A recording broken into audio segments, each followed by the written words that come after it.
कुमार के साथ जाने का बोझ क्या ढोना पड़ा, इसका एनालिसिस होना चाहिए, क्योंकि अगर वो बातें असर की थी, 54 सीटें इनकी आई थी। मैं तो अपने बलबूते मेरी राय में थोड़ी सी फर्क है। मेरा ये मानना ये है कि ये पूरा का पूरा चुनाव नीतीश कुमार को धराशायी करने का चुनाव था। अब ये इसका खुलासा कब होता है ये बात की बात है, लेकिन जिस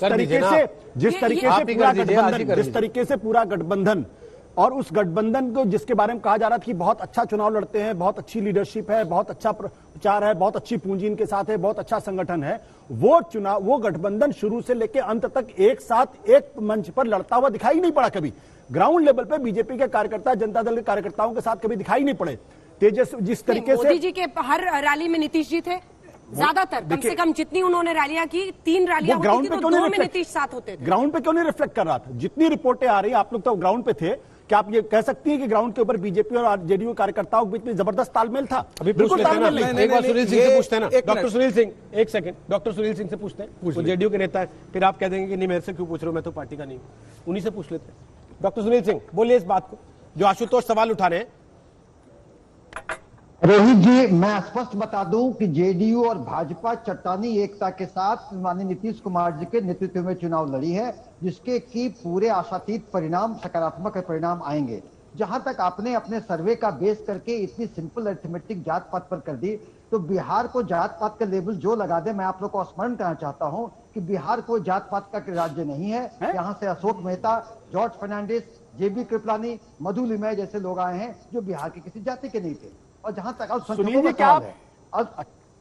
जी, क्या आप दावे के साथ कह रहे हैं या सिर्फ टीवी पे कहने के लिए कह रहे हैं कि बिहार के अंदर जाति के आधार पर वोट नहीं पड़ता है? अगर नहीं पड़ता तो एमओआई क्या है? फिर नीतीश कुमार की बिहार की राजनीति प्रासंगिकता क्या है? क्या वो बैकवर्ड जाति के नहीं होते, अगर कुर्मी नहीं होते? और ईबीसी का पूरा कॉन्सेप्ट किसने बनाया? महादलित कहां से आया? महापिछड़े किसने कहां से आया ये सारे कॉन्सेप्ट? और अगर क्या आपकी पार्टी क्षेत्र विशेष के अंदर, विधानसभा विशेष के अंदर क्या जाति के आधार पे टिकट नहीं देती है?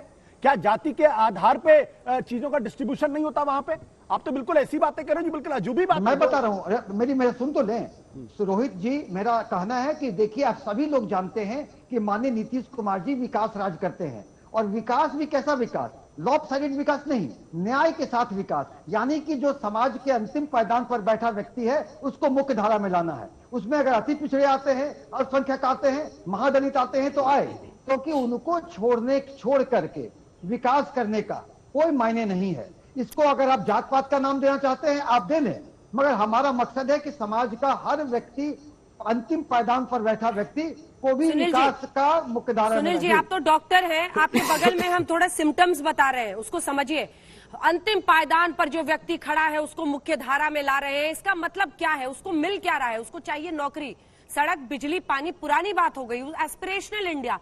और उसी में जो यूथ था, युवा था, वो आखिर क्यों, चाहे वो रोजगार का मुद्दा हो, अन्य मुद्दे हो, उस पर वो चला गया। ये देखिए ना, जो हम एक एक करके तमाम बातें आपको बता रहे हैं। जो अशिक्षित है, ग्रेजुएट लोगों के लिए सबसे ज्यादा वोट जो है वो तेजस्वी यादव की तरफ गया, तो शिक्षित में से भी कई लोग गए हैं। दूसरी तरफ जो युवा है, जो बेरोजगार है, वो सबसे ज्यादा उधर गए हैं।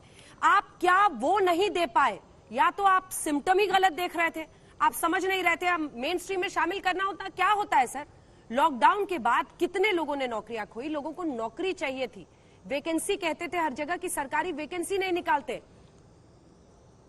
देखिए, वैकेंसी पर जो आंकड़े विपक्ष के द्वारा प्रस्तुत किए गए, वो आंकड़े में बहुत विरोधाभास था। एक यहाँ पर करीब 1 लाख से ज्यादा वैकेंसी थी, जिसमें 70,000 पर हमारी प्रक्रिया अभी चुनाव आयोग का चुनाव प्रक्रिया के पहले शुरू हो चुकी थी। इसलिए ऐसी बात नहीं है। और पूरी तरह ये आंकड़े नौकरी बढ़ाने के लिए पूरी तरह से राज्य सरकार की संकल्पित थी।